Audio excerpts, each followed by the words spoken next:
በብርሃን የመመላለስ ሚስጥር አንደኛ ዮሐንስ ምዕራፍ 2 ባለፈው ምዕራፍ 1ን ጀምረን ነበር። ዛሬ ምዕራፍ 2 እንቀጥላለን። እንዴት ከረማችሁ ውድ የዩቲዩብ ቤተሰቦቻችን?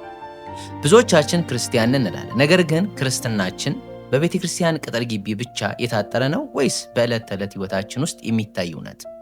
ዛሬ አንደኛ ዮሐንስን ምዕራፍ 2ን መሰረት በማድረግ ወጥ የሆነ ክርስቲያናዊ ህይወት እንዴት እንደሚገነባ ደረጃ በደረጃ እንመለከታለን። ይህ ምዕራፍ ክርስቲያን ነኝ የሚል ሰው ሊያሟላቸው የሚገቡ 3 ትልልቅ ፈተናዎች መታዘዝ፣ ፍቅርና እውነት ያቀርባል። የታዛዥነት ፈተና። አውቃለሁ የሚል ትእዛዙን የማይጠብቅ ውሸተኛ ነው። ዮሐንስ የሚጀምረው ስለ ኃጢአትና ስለ ይቅርታ ነው። ክርስቲያን ኃጢአት እንዳይሰራ ቢመክርም በድካም ጊዜ ወይም በድካም ሲወድቅ ኢየሱስ ክርስቶስ ጠበቃ ወይም አማላጅ ሆኖ ይቆማል። እግዚአብሔርን ማወቅ ስሜት ብቻ አይደለም፣ ድርጊትም ነው።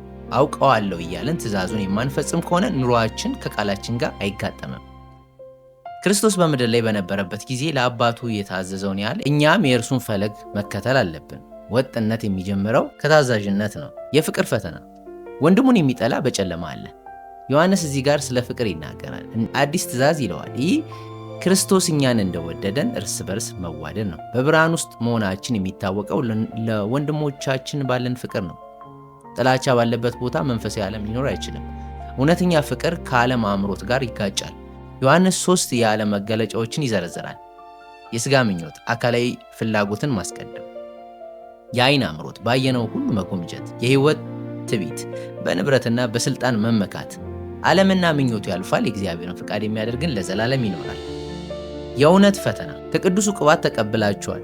ዮሐንስ ስለ መጨረሻው ሰዓትና ስለ ክርስቶስ ተቃዋሚዎች ያስጠነቅቃል። እነዚህ ሰዎች ከእኛ መካከል የወጡ ግን የእምነቱ አካል ያልሆኑ ናቸው። አማኞች በሐሰት ትምህርት እንዳይወሰዱ የሚረዳቸው መንፈስ ቅዱስ ወይም ቅባቱ በውስጣቸው አለ። ይህ ቅባት እውነትን ከሐሰት ለይተው ያሳውቃቸዋል። በእርሱ ኑሩ ተብለናል። ከመጀመሪያ የሰማነው የወንጌል እውነትን አጥብቀን መያዝ አለብን። ጽናት ማለት ዛሬ አምኖ ነገ መክዳት ሳይሆን እስከ መጨረሻው በእውነት መንገድ ላይ መቆም ነው። ዛሬ የተማርናቸው 3 ነጥቦች እግዚአብሔር የምናውቀው በመታዘዝ ነው። በብርሃን የመመላለስ በፍቅር ነው። ከስህተት የምንጠበቀው በእውነት ወይም በቅባቱ መጽናት ነው።